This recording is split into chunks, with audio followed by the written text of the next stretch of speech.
Welcome my dear students.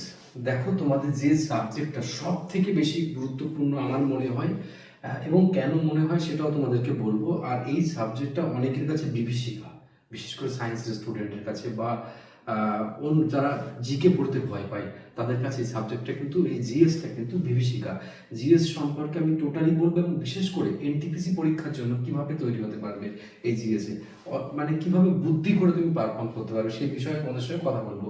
তো আশা করি আমার প্রত্যেকটা প্রিয় স্টুডেন্ট খুব মন দিয়ে শুনবে এবং নিজের পারফর্ম করার জন্য এই ভিডিওটা যথেষ্ট উপকারী হতে চলেছে।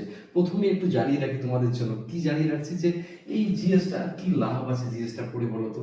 জিএসটা পড়ে যে লাভটা আমাদের মেন আছে, জিএস কোনো ক্যালকুলেশন নেই, পারলে তো পারলে, না পারলে তো না পারলে, তাই কোনো টাইম ওয়েস্ট হয় না। তার ফলে কি হয়, কম সময়ে বেশি কোয়েশ্চেন অ্যাটেন্ড করা যায়। এটা কিন্তু দারুণ একটা ট্রিক্স। এই ট্রিক্সের উপরে তুমি যদি মানে পারফর্ম করতে পারো, তোমার সুবিধা হবে। ব্যাপারটা বুঝেছো? তুমি হয়তো বেশি দিন লাগছে তোমার জিকেটা পারফর্ম করতে, কিন্তু পরীক্ষার ফল তোমাকে সাপোর্ট করবে অন্য জায়গায় তোমার টাইম ইনভেস্ট করার জন্য। ওভারঅল স্কোরটা কিন্তু এর জন্যই বাড়ে। এখন আজকালকার যা ম্যাথস আসছে, রিজনিং আসছে, তা দেখা যাচ্ছে ম্যাক্সিমাম ছেলে মেয়ে পারফর্ম করে ফেলছে। প্রবলেমটা হচ্ছে স্কোরিংটা, ওভারঅল স্কোরটা মার খেয়ে যাচ্ছে শুধুমাত্র এই জিকের জন্য। জিকের জন্য কি, তাই তো নাকি? জিকের জন্য মার খেয়ে যাচ্ছে। তো এই জিকের জন্য মার খেয়ে যাচ্ছে বলেই জিকেটাকে টার্গেট করতে হবে এখন থেকে। কিভাবে টার্গেট করবে সেটা নিয়ে তোমাদের। জিকের মধ্যে যে বিভীষিকা, যেটা হচ্ছে প্রথমে কারেন্ট অ্যাফেয়ার্স। কারেন্ট অ্যাফেয়ার্স ছাড়াও জিকেকে আমি অনেকভাবে ভাগ করতে পারি। যেমন জিকের মধ্যে তোমার ইতিহাস রয়েছে, ভূগোল রয়েছে, তারপরে জীবন বিজ্ঞান, ভৌত বিজ্ঞান, কেমিস্ট্রি, ফিজিক্স, মানে যেগুলো আছে ক্লাস 10 অবধি।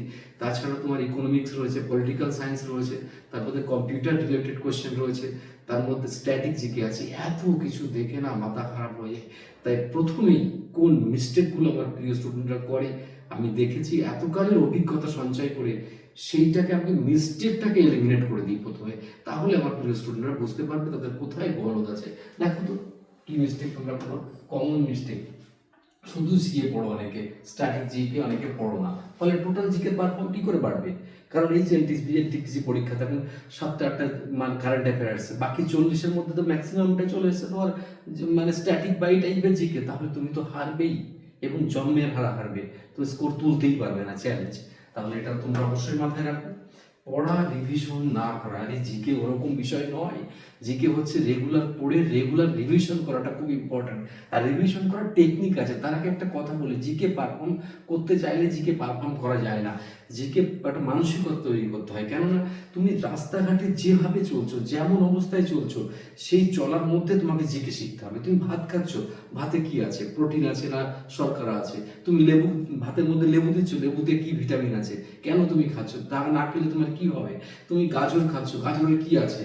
তুমি মানে জল দিয়ে হাত ধুচ্ছ, জল কত রকমের, হার্ড ওয়াটার কি, সফট ওয়াটার কি? তুমি মানে লবণ খাচ্ছ, লবণ কিভাবে তৈরি হচ্ছে?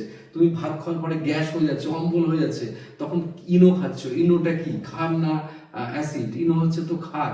আর অ্যাসিডিটি যখন হয়ে যায়, অ্যাসিড আর ক্ষার বিক্রিয়া করে এরকম হয়। তুমি, তোমার মুখে দুর্গন্ধ কেন হচ্ছে? কারণ তোমার স্কার্বি রোগ হয়, এই মানে তোমার দাঁতের মাড়ির রোগ আছে, তার জন্য। সে কেন হয় সেটা তুমি মনে করো। প্রতিটা মুহূর্ত তুমি তুমি এখন নিঃশ্বাস নিচ্ছ, নিঃশ্বাসে কি কি ঢুকছে আর কি কি বেরোচ্ছে, কিভাবে কাজ করছে। আমার গায়ে চামড়া আছে বা চর্ম চামড়া রয়েছে, চামড়াতে কি কি ভিটামিন তৈরি হয়, কেন হয়, সেগুলো মুখস্থ করা। এই সব নিয়ে আমি বিস্তারিত আমার প্রিয় স্টুডেন্টকে বিভিন্ন রকমভাবে ট্রিক্স শেখাই। তো আশা করি এই যে একটা তোমার সেই জিনিসটাকে জানিয়ে দিচ্ছি, এটা কিন্তু মাথায় রেখো তুমি। আচ্ছা, চলে যাচ্ছে। তারপর দেখো, নিয়মিত মক টেস্ট দেয় না ভাই, ম্যাথস করে সবাই, রিজনিং মক টেস্ট দেয়, কিন্তু জিকের কথা শুনলে মাথা অনেক সময় হ্যাং হয়ে যায়। কিন্তু এটাতেই তো ফেল করা যাবে কাটি।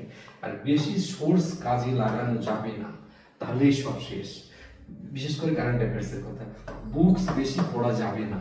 হ্যাঁ, মানে চ্যানেল বেশি ফলো করা যাবে না। কেন না, তুমি জিকে বা এইসব জায়গায় একজন বা ম্যাক্সিমাম দুজনকে তুমি ফলো করতে পারো। কেন? কারণ বেশি যদি তুমি ফলো করতে যাও তাহলে সব গুলিয়ে যাবে। প্রত্যেকের চিন্তা ভাবনা আলাদা, প্রত্যেকের টেন্ডেন্সি আলাদা। সেই জন্য আমি বলবো, ফলো করলে একটা বুকস যথেষ্ট জিকের জন্য, ফান্ডামেন্টাল জিকের জন্য।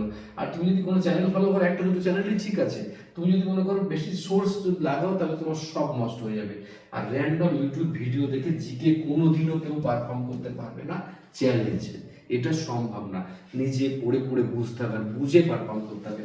তাই আমরা প্রত্যেকটা ভিডিও স্টুডেন্টকে বলছি, এই মিস্টেকগুলো তোমরা যেন না করো।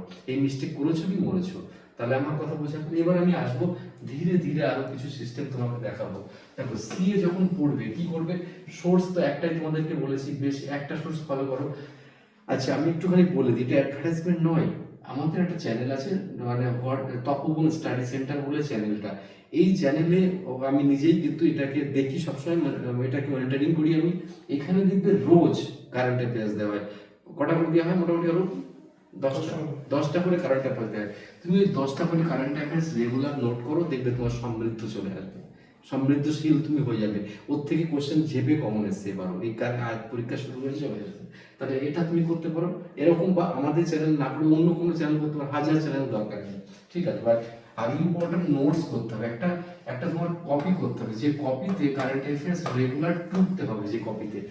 তাতে কি হবে, তুমি রোজ রোজ সেটা পড়বে, শোয়ার সময় পড়তে পারো বা অন্য সময় পড়তে পারো। আর হাইলাইট করে পড়তে হবে, হাইলাইট হাইলাইট যেটা বেশি ইম্পর্টেন্ট। কিছু কিছু আজকে ইম্পর্টেন্ট আছে, কালকে হয়তো আর ইম্পর্টেন্ট থাকলো না। কোনো নিয়োগ, কোনো রিক্রুটমেন্ট আজকে ইম্পর্টেন্ট আছে, কালকে থাকলো না, কিন্তু কোনো পুরস্কার অনেকদিন উপরে ইম্পর্টেন্ট থেকে যাবে। কোনো একটা বিরাট ঘটনা, সেই ঘটনা কিন্তু ইনসিডেন্ট, সেটা সবসময় থেকে গেল ইম্পর্টেন্ট। কোনো একটা ঘটনা সেটা হয়তো আর থাকলো না, সেরকম তোমাকে বুঝতে হবে, বোঝাটাও তোমার কাজ। কেন গভর্নমেন্ট তোমাকে চাকরিতে নেবে না বুঝলে। আর উপযুক্ত নোটবুক তৈরি করা, মানে নিজের খাতা তৈরি করতে হবে। শুধু পড়লাম মনে থাকে না, আমাদের ব্রেন অত উন্নত নয়, যে অত উন্নত হলে তো আমরা বিরাট ইতিহাস তৈরি করে ফেলতে পারতাম। আমাদের আজকে পড়লে কালকেই মনে থাকে না। তাই কি পড়ছি সেটা তোমাকে গুছিয়ে রাখতে হবে, এটাই হচ্ছে টেন্ডেন্সি তোমার হওয়া উচিত। আচ্ছা কতদিনের পড়তে হবে স্যার? 1 বছরের মতো পড়তে হবে। তার থেকে আরেকটু বেশি যদি পড়তে পারো তাহলে সুবিধা, 1 বছর প্লাস তার। এবার 1 বছর যদি পড়ো, 1 বছর 12 মাস টার্গেট করতে হবে। তার মধ্যে কি লাস্ট মানে 6 মান্থ, মানে এই এখন মনে করো আজ থেকে যদি শুরু করি, আজকে মনে করো মে মাসের থেকে 6 মাস বেশি ইম্পর্টেন্ট, ঠিক আছে। তারপরে 3 মাস একটু কম ইম্পর্টেন্ট, তারপর 3 মাস আরো কম ইম্পর্টেন্ট, তার আরো পরে 2 মাস 3 মাস তুমি করতে পারো। আশা করি বুঝেছো।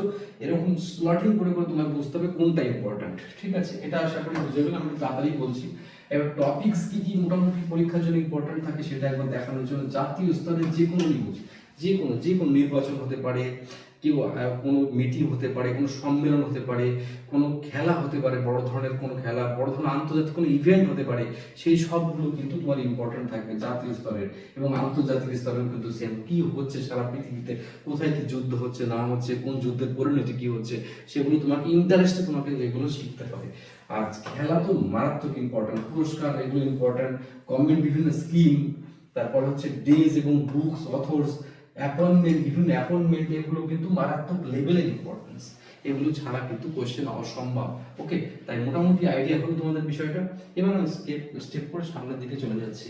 দেখো জিকেটা কিন্তু দারুণ একটা ইম্পর্টেন্ট জায়গা। তো এই জিকের মধ্যে কি কি সাবজেক্ট, মেন সাবজেক্ট ইতিহাস আছে জিকের মধ্যে। মেন সাবজেক্টগুলো দেখতে পাচ্ছ, ইতিহাস। এইগুলোর যদি চাও, এগুলো নিয়ে আমি ডিটেলিং প্রত্যেকটা আলাদা করে টপিকস ধরে ধরে তোমাদেরকে বুঝিয়ে দেবো। দেখবে এই যে গাইডলাইনটা ফলো করা মানে তোমার একটা স্টেপকে এগিয়ে যাওয়া, ঠিক আছে। তাহলে ইতিহাসের মধ্যে কিরকম ভাবে পড়তে হবে তোমাকে, ইতিহাসের মধ্যে দেখো আধুনিক ইতিহাসটা খুব ইম্পর্টেন্ট। ফ্রিডম মানে যুদ্ধের ইতিহাস, ভারতীয় স্বাধীনতা যুদ্ধের, কংগ্রেস বিভিন্ন সেশনটা, বিদ্রোহ, কবে কোন বিদ্রোহ, আমি মেন টপিকস কটা তোমাদেরকে দিয়ে দিলাম বোঝানোর জন্য। এবার ভূগোলের মধ্যে বেশিরভাগ নদ নদী থেকে কোশ্চেন আসে, মৃত্তিকা থেকে, সয়েল, আবহাওয়া থেকে কোশ্চেন আসে, যোগাযোগ ব্যবস্থা, শস্য, বন, পার্ক, ইটিসি থেকে কোশ্চেন কিন্তু পরীক্ষাতে আসে। আমি কয়েকটা টপিক দিলাম, আরো টপিকস আছে, আমি এগুলো কমপ্লিট করে আমি তোমাদের আবার বলে দেবো, আমার তো অসুবিধা নেই। এবার দেখো পলিটিক্যাল সায়েন্স তুমি যদি চাও, আর্টিকেল মারাত্মক লেভেলের ইম্পর্টেন্ট। প্রত্যেকটা পরীক্ষাতে কত আর্টিকেলে কি হচ্ছে, কোন বিল কোথায় পাস হচ্ছে, কোন বিল নতুন পাস হয়েছে, মহিলা সংক্রান্ত কোন বিল, জনগণনা সংক্রান্ত, প্রেসিডেন্ট কোন বিল, সব কিন্তু থাকছে ওর মধ্যে। পার্লামেন্টারি সিস্টেম সম্পর্কে তোমায় জানতে হবে, সেখানে আপার কক্ষ, লোয়ার কক্ষ, এসবগুলো তোমায় কিন্তু, রাজ্যসভা যেগুলো আছে এগুলো সব জানতে হবে। প্রধানমন্ত্রীর কাজ কি, প্রধানমন্ত্রীর দায়িত্ব কি, সেগুলো, রাষ্ট্রপতি কাকে কাকে নিয়োগ করতে পারে, রাষ্ট্রপতি কার দ্বারা নিয়োগ হয়, রাষ্ট্রপতি কোন কাজ করলে সেটা অন্যায় নয়, এই সব টোটাল ব্যাপারটা। আর বিভিন্ন ফান্ডামেন্টাল রাইটস গুলো দরকার। তারপরে আর্টিকেলের মধ্যে অ্যামেন্ডমেন্ট, যেগুলো সংশোধনী, সেগুলো কোথায়। সায়েন্সের ক্ষেত্রে আমি বলবো যে জিকের মধ্যে সায়েন্স একটা বড় পার্ট, কিন্তু এত বড় পার্ট পারফর্ম করার জন্য শুধু ক্লাস 9-10 বইগুলো পড়লে হবে। তার মধ্যে আমি কেমিস্ট্রিতে প্রথমে চলে আসি। কেমিস্ট্রিটা হচ্ছে দৈনন্দিন জীবনে যে কেমিস্ট্রিটা দরকার পড়ে, আমরা টুথপেস্ট কেন মাখি, আমরা ইনো কেন খাই, আমাদের কোন অ্যাসিড কাজে লাগে, অর্গানিক অ্যাসিড কোনটা, আর্টিফিশিয়াল অ্যাসিড কোনটা, এই সব মিলে কিন্তু আমাদের দরকার পড়ে। ওকে, আর হিউম্যান বডি সংক্রান্ত বায়োলজি পড়বে, বায়োলজি বিষয়টা তো ভালো লাগে। আর ফিজিক্স তোমার মানে বেসিকটা পড়বে, বেসিক ফিজিক্স পড়বে, এইগুলোই মোটামুটি সিলেবাস, এগুলো পড়লেই হয়ে যায়। তার সাথে সাথে আমি তোমাদেরকে আর যে কথাটা আমি বলবো সেটা স্ট্যাটিক জিকে, যেরকম প্রথম কে কি আবিষ্কার করেছে, ইনভেনশন ডিসকভারির মধ্যে হতে পারে, কে কবে পর্বত আরোহণ করেছে, এই সব ব্যাপারগুলো তো কিন্তু আসে, মানে সেগুলোকে বলা হয় স্ট্যাটিক জিকে। যে স্ট্যাটিক জিকে গুলো খুব চিরকালই সনাতন অবস্থায় থেকে যায়, সেগুলোকে স্ট্যাটিক জিকে বলছে। আর কম্পিউটার সায়েন্সের বেসিক থেকে 2-3টে কোয়েশ্চেন আসে। আমি একটু তাড়াতাড়ি হলো পুরো সিস্টেমটাকে তোমাদেরকে বোঝানোর চেষ্টা করলাম এবং আশা করি আমার প্রত্যেকটা স্টুডেন্ট ভালো করে বুঝেছো। আর একটা কথা বলি, চাকরি পাওয়ার জন্য যা একটা ঐকান্তিক প্রচেষ্টা, যার মধ্যে কিন্তু কোনো ফাঁকি রাখলে চলবে না। এ তো ক্লাসের সেমিস্টার এক্সাম নয় যে এইটা পড়লাম এটা পড়লাম না এরপর এটা হবে ওটা হবে, ওরকম নয়। এখানে চাকরির পরীক্ষা, এখানে স্কোরটা মারাত্মক ফ্যাক্টর। স্কোর যদি তুমি না করতে পারো, তুমি যত ব্রিলিয়ান্টই হও না কেন, তুমি কিন্তু পাস করতে পারবে না। সেমিস্টারে কি হতো, বেশি নম্বর পেয়ে গেলে হয়ে যেত, কিন্তু এখানে তা নয়। তাই মাই ডিয়ার স্টুডেন্ট, সবসময় তুমি খেয়াল করবে তোমার সিলেবাস ওরিয়েন্টেড যা আছে প্রত্যেকটা সাবজেক্টে সমান গুরুত্ব দিতে হবে। কখনো কখনো কোনো বিষয়ের উপরে বেশি গুরুত্ব দিয়ে ফেলতে হবে, তার কারণ তোমাকে স্কোর বাড়াতে হবে। এখন কিন্তু কেউ কেউ কেউ কিন্তু আর বসে নেই। এই যে মুঠো ফোন সবার কাছে আছে, আজকে তুমি শহরে বাস করো, তো তোমার কাছে নেট থাকলে তুমিও যতটুকু দেখতে পাচ্ছ, একটা গ্রামের, অত্যন্ত গ্রামের, পাড়া গ্রামের একটা মেয়ে বা একটা ছেলে, সেও কিন্তু সমান সুবিধা ভোগ করছে। 10 বছর 20 বছর আগের ম্যাটারটা নয়। তাই তুমি কাউকে ছোট করে ভাবতে পারো না। এখন এখন তোমায় ছোট করে ভাবার কোনো অবকাশ নেই। যাকে তুমি ছোট করে ভাববে সেও চলে আসবে। আর তুমি 10 মিনিট যদি নষ্ট করো, কেউ না কেউ সেই 10 মিনিট পারফর্ম করে ফেলছে। তাই জীবনে পারফর্ম করতে গেলে তোমাকে কিন্তু সেই জায়গা, তোমাদেরকে লড়াইয়ের ময়দানে দাঁতে দাঁত চেপে পারফর্ম করতে হবে। যে সিস্টেমে তুমি থাকো না কেন, তোমার সেরাটুকু যদি তুমি না দাও, তাহলে তুমি সবসময় ফেলিয়ার হবে। এটাই কিন্তু রোজকার রোজ নামচা। তাই প্রত্যেকটা স্টুডেন্টের মনোবল দারুণভাবে বাড়াতে হবে এবং জীবনের শেষ চেষ্টাটা তোমাদের মনের মধ্যে করতে হবে, যাতে তোমার ফাঁকি না থাকবে। তাই প্রত্যেকটা সাবজেক্ট তোমার কাছে ইম্পর্টেন্ট। আই হোপ আমি তোমাদেরকে সুন্দর করে বোঝাতে পারলাম ব্যাপারটা, এবং তোমরা পরিশীলিত, পরিমার্জিত এবং পরিকল্পিতভাবে পারফর্ম করো।